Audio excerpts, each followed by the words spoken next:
I know you guys are not excited about this. I know memorizing another math thing is not going to be a lot of fun. And I understand.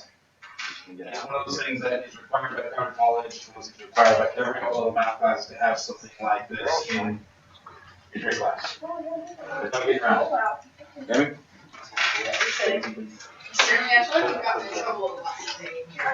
So, I want to talk about some things that would be very beneficial to know about the unit circle, some reminders. A lot of this stuff will be from last semester. I'm hoping if you guys find something that helps you learn about the unit circle better or get it down easier, please share on the Google Classroom. I wish more people would do that kind of stuff. Because I know it works for me. If it doesn't work for you, then I can't help very much. So if you find something that you're like, hey, this helped me learn it, share it. Don't ask, share it. It'll help somebody else like that. And I'll share with you the class too. I don't care. That's kind of what matters to me. Is you guys need something, any trick, any helpful hint, any song you could learn. I don't know. I don't care. Find something, please. Save yourselves from this madness. All right. That being said, there are a few things to note if you want to be successful in this section as reminders about the unit circle. Reminder number one. In the unit circle, there are two values for the unit circle: x values and y values. On the unit circle, the x values, as a reminder, represent the cosine values. The sine values are represented by the y values. So going over to our unit circle over there, if I want to use the unit circle to determine a value, in the past what we've done is we've taken an angular value, like 30 degrees, plugged it in, and found the correct value using the unit circle. But we're now dealing with inverse functions. So it'll work the same basic way, just backwards. In a second, I'm going to pull up the unit circle that we have on the board and use it to demonstrate a lot of things. But the big thing we have to remember, this is a big one. Which one's which? The x's represent the cosine, the y's represent the sine values. So when we look at the inverses, we have to have that piece down. Now, go up. A unit circle. Well, am I going to have to know the outside of it too? The outside is the important part. The outside is the important part, the one you need to have down. The inside stuff, to let you know, on Friday I discussed with the other class because they were having similar worries. A middle ground was I said I would provide a blank one. It's almost, even I do not have this thing fully memorized. I know how it fits together, and so when somebody asks me a question, I would usually draw a quick unit circle and find that spot and write my answer. I don't have the full thing. I can't just go ahead and be like, I know the answer is 2. Done. No. Instead, I draw it every time. And so I will provide a blank one to you that you can wish. Start the quiz by filling in as much as you can, and use that to help you out. Memorizing the patterns and stuff that makes it much easier to do. Okay? And if you want my best words of advice for if you're ever given a problem like this in another class, you just try to take Trig again in college, like I got to usual credit. Or if you have another advanced math class that you want to take after this one, where you're like, hey, I need the unit circle for it, like for a calculus class or something, that's what I tell all of them.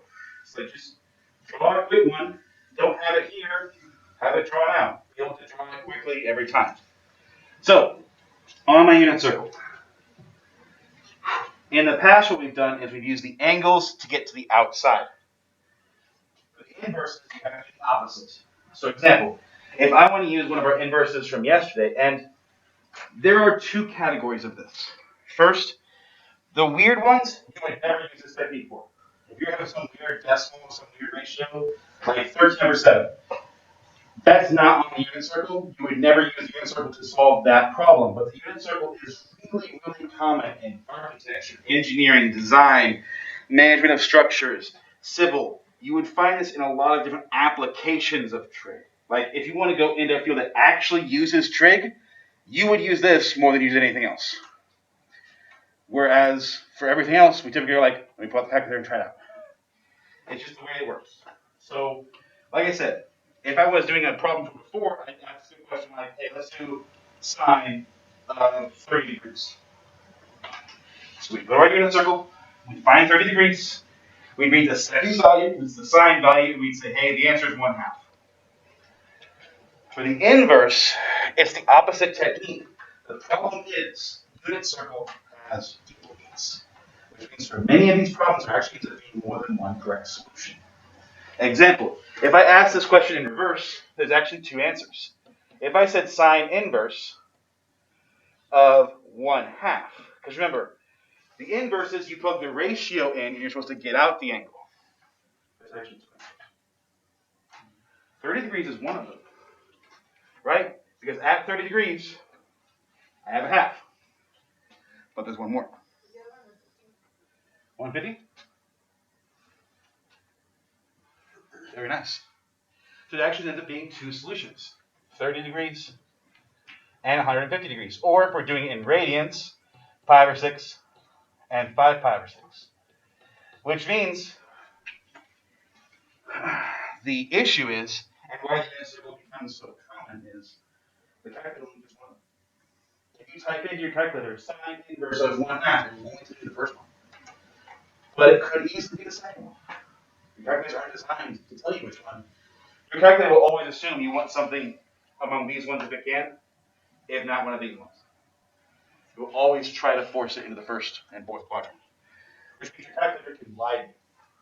The answer could have been 5 pi over 6, but your calculator says 5 or 6. And for some applications, without that information, you get it wrong. You have no way of knowing why. So, this is the main difference between what we did a lot last semester and what I'm asking you to look at it now. Is because we now have a better idea of how these functions act, the graphs of them, and it's important to remember that what we're asking now with the inverse actually fits with the old message, it's just a little different. If I ask a question like, what is cosine inverse of negative square root 3 over 2? What I'm really saying is, what number could I plug in to cosine that would give me negative square root 3 over 2? What number gives me that value? Because that's how an inverse works. An inverse is designed to work so that you can actually read it backwards and have the same message be applied. And just like the previous one, there are two solutions. One of them is a duplicate that we just saw, 5 pi over 6. This one has a solution of negative square root 3 over 2. All right. Please don't die. Okay. There is a second solution. And this one is right here. 210 or 7 pi over 6. Again, your calculator will only tell you one of those. That's why we have to have full skills in our skill tree. We have to be able to use a calculator to do some problems, and units are what give us more advanced details about specific problems that relate very commonly in a lot of advanced math. Which means that, unlike with the graphing one, I think these are significantly easier. Like, we're not finding 5 points, drawing asymptotes, midline, amplitude, phase shift. I consider this to be a lot easier if I have the circle down. If I don't, I'm pulling numbers out of places that I shouldn't be. Okay, it's not good. Again, these numbers can be very, very simple because if I know this circle well, I can just be like, okay, where is sine in this spot? Go to my circle, find that spot. If there's more than one, I write down both. Speaking of which, it is possible. We've seen two now that have two solutions. Not everyone does have two. It's just common to have two. One more. What if I asked about when is the sine function equal to 1? So again, I can ask it two different ways. I can ask, what is sine inverse of 1? Or I could ask, hey, when will sine equal 1? The same question, different ways to ask it. This one? Where?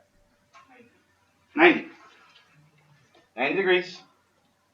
Or pi over 2. Remember, they're the same value, so they only count as one answer. But if you look on this chart, that's ones.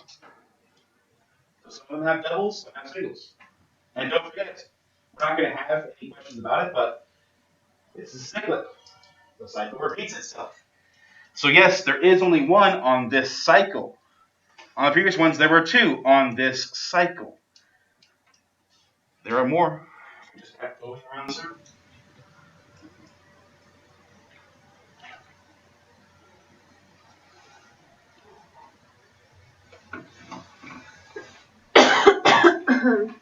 They keep thinking I want their money. Scammer.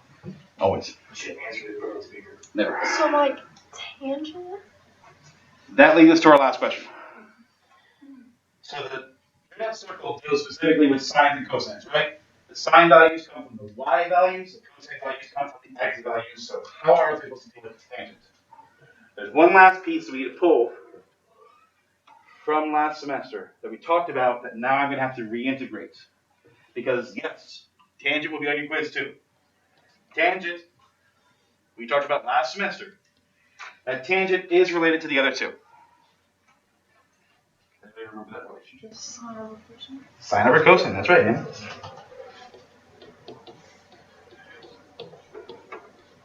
Well, it turns out this is true for the inverse as well. Meaning I can use sine and cosine to find the tangents. There's only one problem. You thought you were complaining before. You're ready to feel the hate. You might have to do some math. I know. You might have to do some math in the math class. Here's how you use this. I didn't sign up for this. So, what we'll do is, I will be forced to use the sine and cosine values to find tangent. Now, there is an alternative if I don't want to do it this way.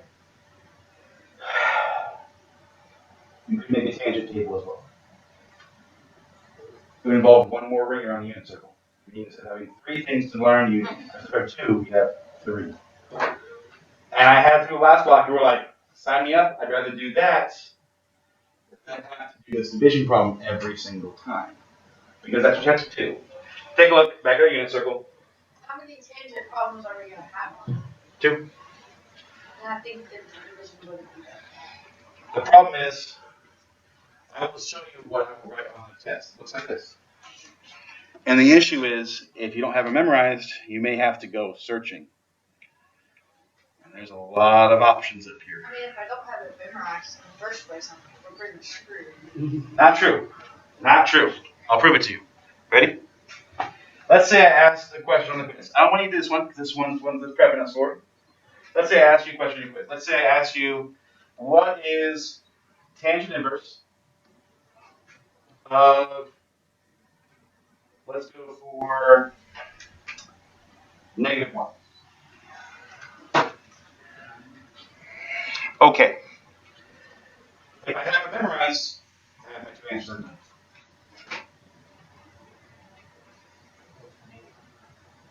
No. If not, my options are to guess and check. What this question is also asking is, when will the tangent function, some unknown angle, equal -1? So in other words, when will the sine divided by the cosine equal -1? I'd have to do a bunch of little checkable math problems. This question becomes this math problem, which I can do. But if I guess wrong, I can end up checking a lot of stuff. Let me show you. Let's say I look at this first quadrant. I'm like, I think my answer in that first quadrant. There are 5 values to check. So let's say I try to guess. I'm like, you know what? I think the answer is 30. Let's check. Here's what I do. I plug in the sine value, which is 1/2, divided by the cosine value. So this is the 30 value for tangent. When I simplify this, the 2's end up canceling. I get this weird fraction, which we talked about simplifying back in the past, is square root of 3 over 3. So that's not the right answer. I know it's not. Now, if I'm clever, I can learn from this answer. Notice the answer is positive. Right? If I divide these two numbers, it's a positive and a positive, the answer is going to be positive. Positive, positive, the answer is going to be positive. So that tells me I could look here. It's probably one of these 3. This one, not a good idea. Negative and negative. Double negative would make it positive. I got to learn from that mistake. And I can do the same thing down here. It becomes a process. If I don't want to memorize, I can learn the process and how it fits together. But I end up having to do a lot of this. And if I'm wrong, I could do it a lot. Like I guessed this one. If I'm wrong, now I'm, well, one down. How far do I want to go? So what's the next layer? The next layer, would you like it? I mean, sure. Wouldn't the answer to that one be 135 degrees? Yes. The answer to this one is 135 and 315. Let me put the third layer. Those that are like, I would rather learn a third layer than try to learn this. Respect. I will go through both problems today using this technique and learn from my mistakes as I go, but I will constantly be guessing and checking. Okay? Let's go. So, the third layer. All right. Let's see if I can get it right on the first try. I will tell you, I do not have this third layer memorized. I do that process every time. Is it a pain? Yes. Did my teacher make me do it? Yes. She was evil. I hated her. I'm giving you a choice which one you would like, because some of you are like, I could memorize it if I had to. Some of you are like, heck no, I won't go. So, here we go. The tangent layer. So this outer layer here in red is going to be all the tangent values. So the tangent values are 0, square root 3 over 3, 1, square root of 3, and undefined. Tangent has asymptotes, remember? Which means you will have values that are undefined. Down here, I have the negative version of all of these. So you notice how it reflects. It reflects and becomes negative. It reflects and becomes negative. It reflects. You can't negate undefined. It's still undefined. So this third layer is the tangent layer. Coming over here, do the same thing. This would be negative square root of 3, negative 1, square root of 3 over 3, 0. Oh, sorry, yes, thank you. Square root of 3 over 3, 1, and square root of 3. That's actually not that hard. That's, like, Like, I would rather, like, that's, I mean, that's the thing, like, but that's how I view all of it. I'll be honest with you, and, like, I 100% agree with you. It's not really that hard, because it's just the same patterns repeated, right? yeah, that's what it is on all of them, basically. It is. But that means I have to learn that pattern and get it right. So you're giving that to us, right? Yeah. Okay. Now, you can learn this very quiz. I leave that to you. You can learn our process like we'll talk about more in class in here in a moment. You could try another technique that you find somebody else. You find some YouTuber named Jeff who's like, I got this, I'll show you this cool 10-second video and you'll learn it faster than anybody else. And I'm like, sweet, thank you. Show me that video. Okay? I can't stress this enough. Like, I learned it in ways that I think are terrible, and I would never want to learn it again that way. But I learned it and I still remember it. Well, because I'm a math teacher and I use it every day. Sorry you don't have that in your life. I apologize. I apologize at the beginning of the year, so it was done. But you have until Friday. I know it's a lot to ask. I'm asking. I will give you on Friday 6 problems like these. Just different numbers and stuff. And a blank answer. And that's all you get. No calculator. No notes. No cheat sheet. Sorry, I lied. I said I would use it for everything. It's one thing I just can't. I can't. I have to have you have it this one time. Alright? Okay. I'm going to do these 6 problems on the board using the table as if I can see it. Because again, I have it memorized. You don't, so you can't see how I'm thinking it through. So I will talk my way through it as if I have it memorized, and I'm just showing you my brain on the board. The first one. Sine inverse of negative square root 2 over 2. So what I do is, I go first, sine. Sine means the y values, so I'm focusing on the y values now. It says inverse, so I'm focusing on, I want an angle as the answer, so I'm going to get a degree or a radian. For your quiz, I don't care which one you give me, if you both, I'll give you extra credit. So if you get an answer right, you need both. Okay? Get some points back. Alright? Then look at it go. Okay. I'm trying to find an angle. Each one, probably 2, which has this as its reference. I go around the unit circle. The sine values are 0. 1/2. Square root of 2 over 2, square root of 3 over 2, 1. 1/2. Square root of 3 over 2. Sorry. 1. Square root of 3 over 2, 1/2. Square root of 2 over 2, 1/2. 0. You just go around. So basically, the only hard part is memorizing that, and the rest you just literally like, if you know it, you just have to look at it. Yep. Huh? Yep. That's a lot to ask, but it is. I mean, it's not that bad if you know it. So for this one, my solutions would be 5 pi over 4. Because if I go to my values, down here at 5 pi over 4, my sine value, which is my y value, is in fact negative square root 2 over 2. My other sine value that is also negative square root 2 over 2 happens over here. 7 pi over 4. So this one has two solutions. Like I said, not all of them will, but some will. So keep your eyes open for them. Always double check. I want both answers. If you want extra credit, give both answers in degrees and radians. Which again, you've got to memorize. Shouldn't be too bad. It's a reward for those that memorize this table. Alright? I'll put as much bonus points as I can because this is one of those things I know it's a lot to ask. So I'm going to give you bonus if you do it. Number 2, same concept. Where's the sine function equal to 1/2? So I go to my sine function. Again, sine's the y values. That's the second value. So I go around my circle. 0, 1/2. I'm in the first quadrant. 5 or 6. I continue around. 0, 1/2. Square root 2 over 2. Square root 3 over 2. 1. Square root 3 over 2. Square root 2 over 2. 1/2. 5 pi over 6.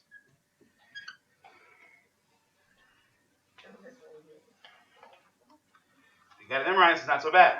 If you don't, it's pulling fingernails. If you've never had that happen to you, it's a torture method for a reason. Number 3. Yes. In like what context? Like why? Story time.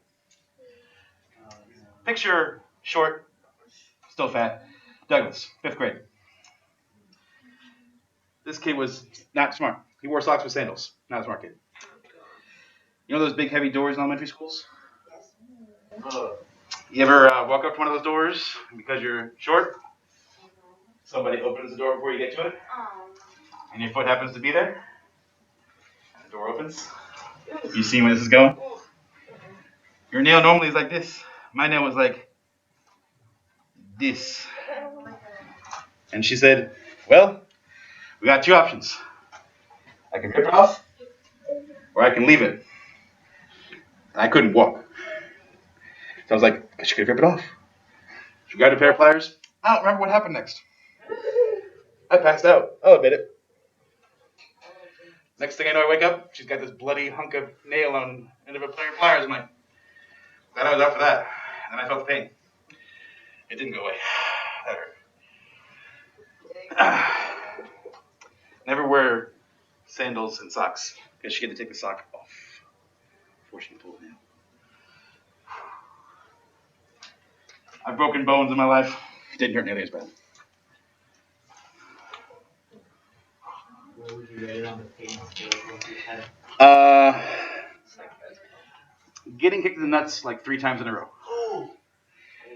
Like, no one was meant to pull on that. I don't know how women do hair removal, like with that stuff. Like, I did that once. It was like a 10th level. Number 3. I don't know what kind of TikTok they're on ever. It's always the wrong one. Number 3. Cosine inverse of negative square root of 3 over 2. So I go to my unit circle. I think to myself, it's cosine. Cosine is the x values. So I start going my way around the unit circle. X values start at 0, 1/2, square root of 2 over 2, square root of 3 over 2, 1. And they start going around. Again, my x values. So I start with my x value of 1, square root of 2 over 2, square root of 2 over 2, 1/2, 0, negative 1/2, negative square root of 2 over 2, negative square root of 3 over 2. Oh, look. It is also at 5 pi over 6. Which means that these two are in the same place. But they're different functions, different values. One deals with sine, one deals with cosine. They have the same angular focus. But notice that the second value is different. 5 pi over 6, 5 pi over 6. This one's 1 pi over 6. It goes in inverse. I continue around the circle. Is at 7 pi over 6.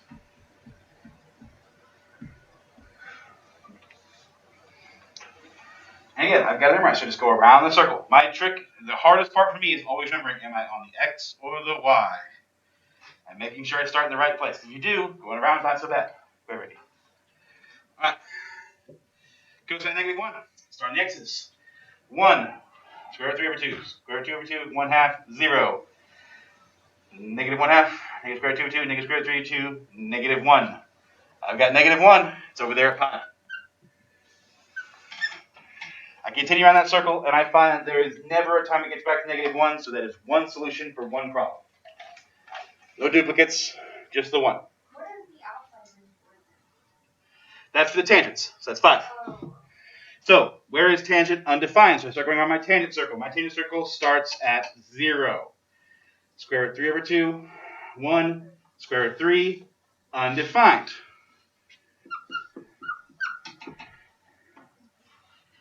Undefined. Negative square root of 3, negative 1, negative square root of 3, 0. Continue around that circle. Continue back around is undefined again at 3 pi over 2. There are my two solutions. That one, I don't. I have to work it through. Luckily, I worked it through last class, so I remember them still. 6. Where is my tangent inverse? Square root of negative 3. I start at 0, work my way around this unit circle. 0. Boom, right there. At 4 pi over 3? No. 2 pi over 3.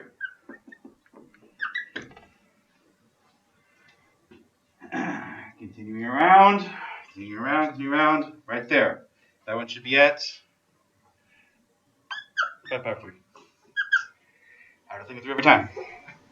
Was I right? Yeah. So good.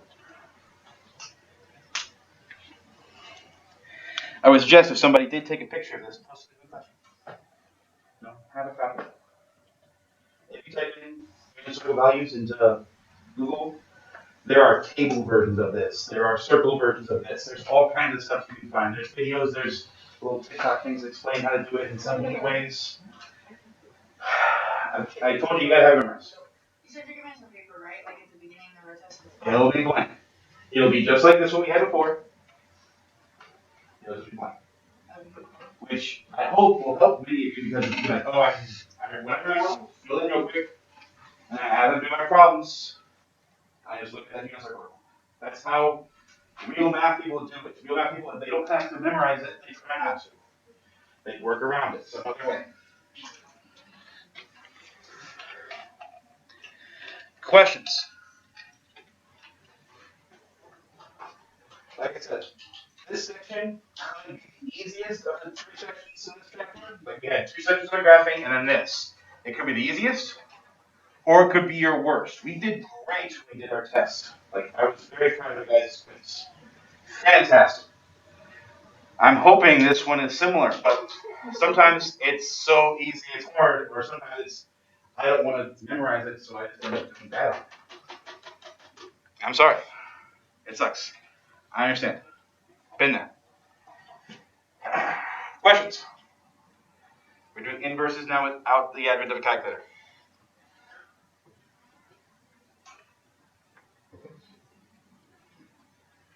And that'll be up to date.